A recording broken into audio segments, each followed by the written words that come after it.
লাই দিলে কুকুর মাথায় ওঠে, এই বাংলা প্রবাদটার ইংরেজি অনুবাদ কি হবে?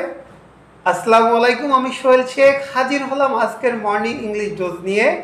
আর আজকের ডোজটা হলো লাই দিলে কুকুর মাথায় ওঠে অথবা বসতে দিলে শুতে চায়।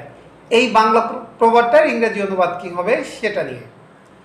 তো এই বাংলা প্রবাদটার ইংরেজি অনুবাদ হলো give him an inch and he'll ask for a mile. আবারও বলছি, give him an inch and he'll ask for a mile, অথবা আমেরিকানরা এইভাবে বলে যে give him an inch and he will ask a yard, ask for a yard. অথবা এটা এভাবে বলা যায়, if you give a beggar a bed he'll ask for a blanket. আবারও বলছি, if you give a beggar a bed he will ask for a blanket. অর্থাৎ তুমি যদি একটা কুকুরকে একটা বিছানা দাও তাহলে সে তোমার কাছ থেকে একটা কম্বল চেয়ে বসবে। তো আজ এই পর্যন্তই, দেখা হবে পরবর্তী ভিডিওতে। ততক্ষণ পর্যন্ত সবাই ভালো থাকুন, সুস্থ থাকুন, আল্লাহ হাফেজ।